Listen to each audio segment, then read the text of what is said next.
Assalamualaikum warahmatullahi wabarakatuh. Perkenalkan, saya Winara Mas Sulistia, NIM 1013. Saya dari kelompok 9 akan mempresentasikan tentang jaringan komunikasi interline atau diagonal.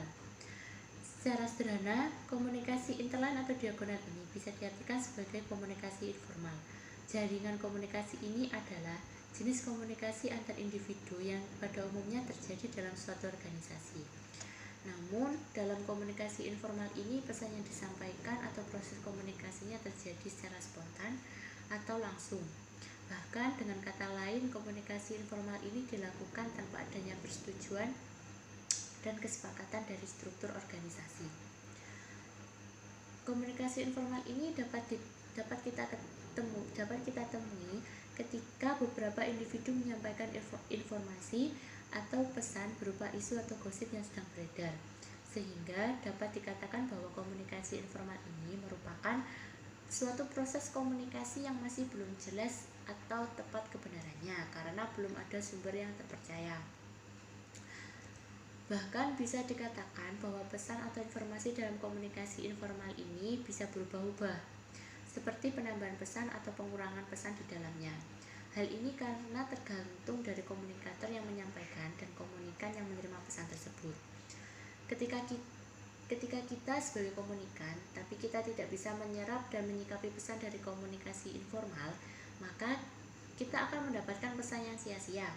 Begitupun juga ketika kita menjadi komunikator yang tidak bisa menyikapi pesan dari komunikasi informal, maka kita akan dianggap hoax oleh komunikan yang menerima pesan dari kita. Dengan kata lain, ketika kita hendak menyampaikan sebuah pesan dari suatu komunikasi informal, ya setidaknya menyaring benar dan tetap berhati-hati dalam menyampaikan maupun menerimanya. Komunikan atau komunikator yang baik adalah komunikan atau komunikator yang mampu menyikapi pesan atau informasi dengan kepala yang dingin dan pikiran yang positif. Struktur yang ada di dalam komunikasi informal pada umumnya tidak memperdulikan struktur pesan atau informasi yang disampaikan. Bahkan ada yang beranggapan bahwa komunikasi informal itu bergerak secara bebas tanpa adanya hierarki atau aturan yang berlaku. Maka dari itu, komunikasi informal ini digunakan dalam situasi yang tidak resmi atau dalam keadaan yang tidak penting yang tidak resmi atau bahkan dalam keadaan yang penting atau urgent. Demikian presentasi dari saya. Terima kasih. Wassalamualaikum warahmatullahi wabarakatuh. Selanjutnya adalah tentang faktor penyebab terjadinya jaringan komunikasi interline, diagonal atau informal. Faktor yang pertama adalah jaringan komunikasi ini adalah sebagai bentuk untuk pemuasan kebutuhan manusia, di mana setiap manusia pasti menginginkan situasi komunikasi yang nyaman, rileks, dan lebih menenangkan. Lalu, jaringan komunikasi ini adalah bentuk perlawanan terhadap pengaruh yang kaku atau membosankan dan juga monoton dalam situasi komunikasi di dalam organisasi. Dan jaringan komunikasi ini sangat direkomendasikan untuk seseorang yang memiliki keinginan untuk mempengaruhi orang lain, dan juga sumber informasi sebagai tali pererat hubungan dalam suatu pekerjaan dan organisasi yang akan membuat suatu keterikatan yang lebih mengasihkan daripada situasi atau jaringan komunikasi yang lebih kaku. Selanjutnya adalah tentang bagaimana proses terjadinya jaringan komunikasi interline, diagonal atau informal. Pada umumnya, komunikasi seperti ini akan menyampaikan suatu pesan atau informasi yang muncul melalui mulut ke mulut. Pesan itu akan beredar dan menjadi kabar burung, karena pesan dalam komunikasi informal ini muncul dari suatu kerumunan, di mana terdapat seseorang di dalamnya, dan akhirnya informasi atau pesan itu diterima dan diteruskan kepada khalayak ramai atau bahkan lebih banyak orang di luar sana. Akhirnya, jadilah sebuah kabar burung yang mulai beredar kemana-mana.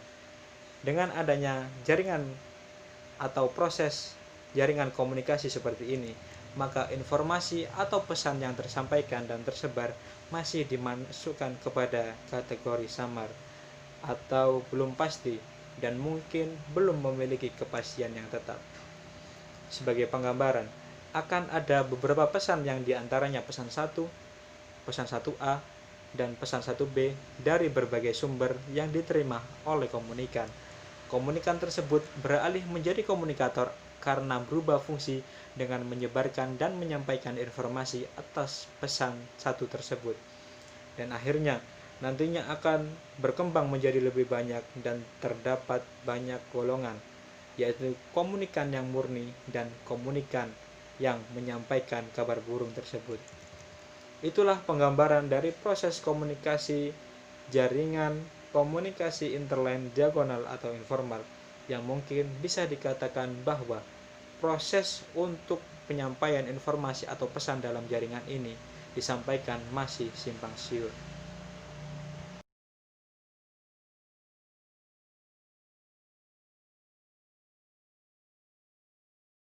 Selanjutnya yaitu peranan komunikasi interline atau diagonal atau biasa disebut dengan komunikasi informal. Peranan setiap jenis komunikasi dalam suatu organisasi selalu memiliki fungsi dan tujuan yang berbeda-beda sesuai dengan fungsinya masing-masing. Fungsi dari komunikasi informal sendiri yaitu untuk menjalin hubungan sosial, kekerabatan, dan persaudaraan dalam satu kelompok informal. Walaupun komunikasi informal ini dikategorikan sebagai pesan rumor atau pesan yang masih belum jelas sumbernya, namun komunikasi informal ini dapat berfungsi pada kebutuhan sosial. Karena dengan adanya komunikasi informal ini, maka seseorang dapat mempengaruhi individu lain dan mampu mengatasi kebosanan karena adanya komunikasi yang formal dan terkesan kaku. Namun perlu diketahui, kita harus mengetahui kondisi dan situasi kapan waktu yang tepat untuk menggunakan komunikasi informal ini.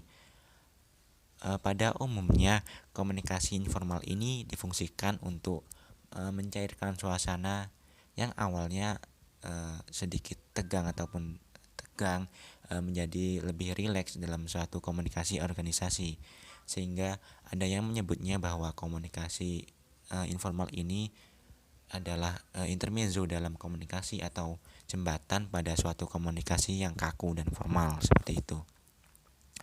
Baik, selanjutnya yaitu manfaat. Perlu diketahui bahwa komunikasi informal ini sangatlah dibutuhkan di setiap perusahaan. Bahkan komunikasi informal ini tetap harus dijaga untuk menjaga silaturahmi atau hubungan antar individu dalam suatu perusahaan ataupun organisasi.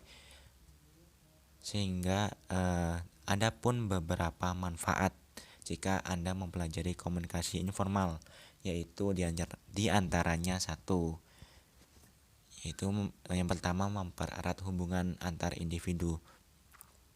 Ketika Anda menggunakan komunikasi informal dalam komunikasi organisasi, maka Anda secara tidak langsung dapat mempererat hubungan antar individu sesama anggota maupun dengan anggota lain dalam suatu organisasi seperti itu.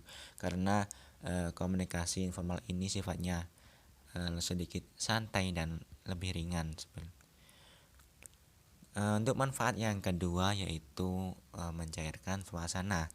Seperti yang sudah saya katakan tadi, bahwa komunikasi informal ini bersifat ringan dan santai, maka komunikasi informal ini dapat mencairkan suasana dikala komunikasi formal mulai sedikit tegang seperti itu.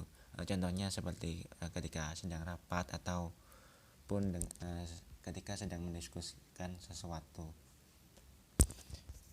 Baik, untuk yang manfaat yang ketiga yaitu jembatan komunikasi formal.